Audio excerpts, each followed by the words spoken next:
Сәлеметсіз бе? Каналыма тіркеліп кетіңіздер. Тағдыр тәлкегіне түскен әртүрлі тағдырларды дыбыстайтын боламын. Мені жоғалтып алмау үшін қоңырауын басуды ұмытпаңыздар. Өмір жолындағы күрес. 2 бөлім. Туған жерімізге келгенде мен күйеуімді өз еркімен тағы командировкаға апардым. 5 жылға жасаттық. Тағы бақытты өміріміз басталды. 2008 жылы болатын. Жасым 35-ке келген. Күйеуім ұл сүйгісі келді. Ол кезде жатырыма құлып, спираль салып тастағам ғой. Күйеуім мені көндіріп, спиралды алдыртты. Өз жақсы жұмысқа тұрды. Мен де биржаға көше тазалаушы болып жұмысқа тұрдым. Баяғыда күйеуім ішіп жүргенде араласпай кеткен достарымызбен қайта араласа бастадық. Туыстарды жақындай бастады. Менің есігім бәріне ашық болатын. Күйеуім ішпегені үшін өмірдегінің бәрін жақсы көріп кеттім. Тіпті кезінде күн бермеген қайынбекелерімен де жақсы араласа бастадым. Бәріне жаным күнім деп сөйлейтінмін. Келген адамға шай бермей шығармайтынмын.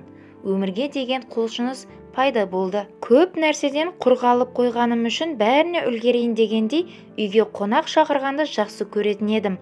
Бірақ бала кезімдегі құдықтан қатты қорқып тоңғаным ба, әлде күйеуімнен таяқ жегеннен бе білмедім. Дірілдей беретінді шығардым. Тілек айтсам да, бірдеңеге аздап ашулансам да, қол-аяғым дірілдеп, еріндерім дірілдеп, аузымнан сөз шығара алмай, тамағыма түйін, комок тұрып қалатын. Әсіресе тілек айтқанда көп нәрсе айтқым келеді, бірақ тамағымда тұрып қалып, даусым шықпай қалатын. Осылай жүріп, 6 айдан соң аяғым ауыр екенін білдім. Қуанышымда шек жоқ. Күйеуімнің қуанғаны бір бөлек. Алладан күндіз-түні баламның аман-есен өмірге келуін тіледім. Бір күні жұмыстағы бастығым шақырып алып, сіз өте жақсы жұмыс істейді екенсіз. Көптен бері байқап жүрмін. Тыңғылықты, еңбекқор екенсіз. Оның үстіне аяғыңыз ауыр екенін де естідім. Сізге әкімшіліктің ішінен бір бөлме арнап берейін. Сол жерде құжаттармен жұмыс жасасаңыз деймін. Қалай қарайсыз? Дегенде қуанып кеттім. Рахметімді жаудыртып жатырмын. Айлығым да көтеріліп, жылы жерде істеп рахат болып қалды. Ішімдегі бала 8 ай болғанша жұмыс істедім. Алайда 8 айлық болғанда балаға қауіп төніп, угроза болып, ауруханаға жатуыма тура келді. Үлкен қызым күнде ауруханаға келіп тұрады. Өзі 14 жаста. Тәп-тәтті қылып, тамақ істеп, менің жағдайымды жасап, үйдің де бар тірлігін мойнына алған. Қасымнан кеткісі келмейді. УЗИге бірге барады. Қағазын өзімен алып кетеді. Інімнің суретін маған беріңізші деп, әлі туылмаған інісін қатты жақсы көріп жүр. Екінші қызымның туылған күні 14 қаңтар болатын. Сол күні ерекше аяз болды. Терезелерге аяз оюлап тұрып, сурет салып тастаған. Әдеттегідей үлкен қызымды күтіп терезеге қарап отырғам. Бір кезде мамау деп көзі жалтырап, есіктен кіріп келгенде қуанып кеттім. Жаным сол, ботам, тоңып қалмадың ба? Бүгін қатты суық қой, келмей-ақ қоймадың ба? Деп бетін сипалап жатырмын. Жүзі ала қызыл болып, бұрынғыдан да әдемленіп тұр. Қасымдағылар екеумізге сүйсініп қарап отыр. Мама, бүгін Жанылудың туған күні ғой, сол үшін ертерек қайтуым керек. Құрбылары келеді екен. Үйге барып дайындалуым керек, мам, деп қояды. Өзі үлкен адамдарша асығыс. Жаным-ау, бұл жасыңда сілтеңдеп ойнап жүрмейсің ба? Деп қоям ішімнен. Маған тәтті бәлішін әкеліп, шай дайындап беріп, бетімнен сүйіп, қатты құшақтап шығып кетті. Осы сәтте соңғы кездесуіміз екен білсемше. Сол күні сағат кешкі 5 болатын.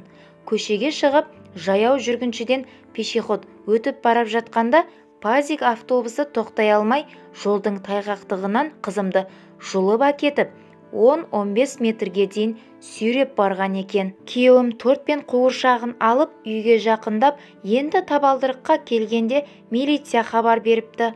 Қолындағы заттарын тастай салып, көршінің көлігімен оқиға болған жаққа барған. Милициялар ешкімді жолатпайды.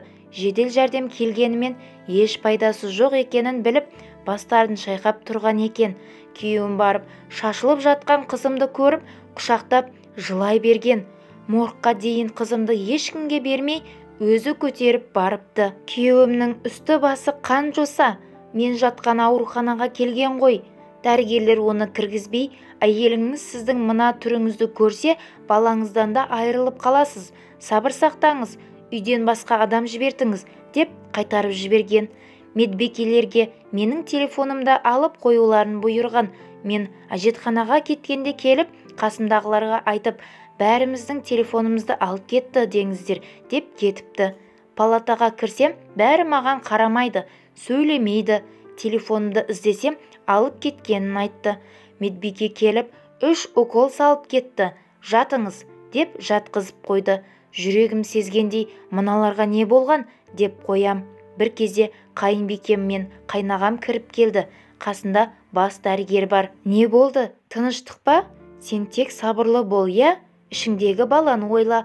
Біз бір адамнан айырылдық дегенде мен, апам ба, енем бе? Не болды? Қашан? Деп бар ойым енемде. Өйткені ол кісінің мазасы болмай жүрген. Жоқ, қызың, күн сұлуың, сабырлы бол. Сен мықтысың ғой, білеміз. Ары қарай ештеңе есімде жоқ. Сенесіздер ме? Суық хабарды естігенде жаным шығып кете жаздады. Бір есімді жисам, бас дәрігердің аяғының астында жатырмын. Аппақ нәски, аппақ аяқ киім киіп алған екен. Дәрігер, қызымды құтқарыңызшы. Сіз дәрігерсіз ғой, көмектесіңізші, деп жалынып жатырмын. Қайтыс болды дегенге сене алар емеспін. Сол дәрігеріміз көлігімен үйге алып келді. Үйде адам көп, бәрі еңіреп жылап жатыр. Қошақанымды әлі моргтен әкелмеген екен. Бәрі сабырлы болуымды сұрап жатыр. Бірі есімде болса, бірі есімде жоқ. Балаңды ойла дегендерге, бала керек емес маған, қызым керек. Қызымды тауып беріңдер маған. Енді қызымсыз өмір жоқ. Осы бала болмағанда ауруханаға жатпас едім. Қызым маған келмес еді. Тірі қалар еді ғой, деп ішімді тоқпақтап жатырмын ғой. Бәрі қолымнан ұстап әлек. Кейін Алладан кешірім сұрап тәубеме келдім. Қызым таэквондодан чемпион болатын. Атақты болған соң ба, үйге адам өте көп келді. Бүкіл ауыл болып қайғырды. Сыныптастарының жылаған көрсеңіз, оларды көріп, мен жаман бола бердім. Сонымен жан сұлуымның туған күнінде күн сұлуым өмірден өтті. Қызым қайтқан соң 14 күннен соң кесір тілігімен ұлымды тудым. Айдың 7-сі күні сағат 7-де босандым. Ұлымның туылғанына аса қуанбадым. Қуануға күшім де қалмаған еді. Емшектен сүт шықпай қалды. Үкіметтің сүтін беріп жүрдік. Енем мен қайынбикем балама қарасып әлек, робот сияқты сүйретіліп, мас адамдарша жүрдім. Өмірдегі басқа мәселелер түк болмай қалды. Ешбір анаға Аллам баласымен сынамасыншы. Өте ауыр сынақ. Дұшпаныма да бұндай сынақты тілемес едім. Осындайда Естай ақынның мына бір сөзі есіме келеді. Адамның бар қызығы бала деген. Болса да алып кеттау тағдыр оны. Денелерімді сүйектерімен қосып, турап-турап тастағандай күй кештім. Баламен жұмысым жоқ. Әйтеуір тамағын беріп, шомылдырып жүрмін. Еркелету, бауырыма басу деген жоқ. Бар ойым қызымда. Тәтті қылықтары, папасына ұрсып мені қорғағаны, сіңілісінің шашын өріп отырғаны, бәрі көз алдымда. Түнде ұйықтап жатсам, мамау, есікті ашшы, мен келдім, тоңдым деген дауыстар естіліп, далаға жүгіріп шығатын болдым. Күйеуім мені уайымдап жүр. Жүйкем сыр бергенін біліп, молдаларда келіп, оқытып жатады. Оған да мән бермеймін. Жылауға да күшім қалмай қалды. Бейсенбілікті енелерім келіп беріп кетеді. Солай 40-да келдік. Енем бір қойды әкеліп, сыртқа байлап кеткен болатын. Басқа азық түлікке кеткенде жолда қан құсып, ауруханада қайтыс болды. Сөйтіп, өзі әкелген қойы өз жаназасына бұйырды. Тағы жылау, тағы жоқтау, адамдар тағы да ығы-жығы. Зарлап жылағандар жүйкеме тиіп, басым жарылып кетердей болып, жыламаңдаршы, болды, айқайлай бермеңдерші, деп бақырып жібердім. 2-3 ай өткенде прокуратураға бардым. Қызымды қаққан орыс кісі болатын. Мен босанып, аза тұтып, одан кейін енемді шығарып салып жүргенде бұлар істі жауып тастаған екен. Қызымның жаназасында кешірім сұрап келіп, енеме 100 мың беріп кеткен екен. Әлгі орыс тіпті сотталмағанда, бәрін ақшамен тындырып тастаған. Кінәнің бәрін ауа райының қолайсыздығына жауып, сүттен ақ, судан таза болып шыға келген. Мен талай шапқыладым. тікелей эфирге де шықтым, телевидениеге де шақырдым, бірақ әділдікке қол жеткізе алмай бір Аллаға тапсырдым. Балам 6 айлық болғанда жан сұлуыма қалдырып жұмысқа шықтым. Тірі адам тіршілігін істейді екен ғой, өз-өзіме келмейтін шығармын деп ойлағам. Алайда уақыт емші емес пе? Қол аяғымды жинап, өз жұмысыма қайта кірістім. Қызым түсте оқиды. Түске шейін бала қарап, түстен кейін сіңлім келіп қарап жүрді. Күйеуім сол күйі арақты аузына алмады. Жұмысымды беріліп істедім. Өйткені ойлануға уақыт болмау керек менде. Кешке шаршап ұйықтаймын. Күйеуім түнде балаға өзі қарайды. Күйеуім де 180 градусқа өзгерді. Менің жұмысқа шығып, қайғымды аз да болса ұмытқаныма қуанып жүр. Екеуміз еш ұрсысуды білмейміз. Негізі таяқтың екі ұшы болады ғой. Мен өзімді мінсіз әйел болдым деп айта алмаймын. Менінде қателіктер кеткен шығар. Ішіп жүргенде жүйкем сыр беріп айқайлап кететінмін. Қазір Аллаға шүкір, бәрі жақсы. Ұлым бар, қызым бар, күйеуім жанымда. Мен десе жанын беруге дайын тұрады. Таңғарадай үйім бар, жұмысым өзіме ұнайды. Бәрі жақсы. Мен бақыттымын. Аллаға сансыз шүкіршілік етемін. Басыма мұндай сынақ бермегенде бұлай бақытты болмас педім. Сынақты сүйген құлына береді дейді ғой. Мен қазір адамдардың тек жақсы жағын көруге тырысамын. Ешкіммен ұрыспаймын.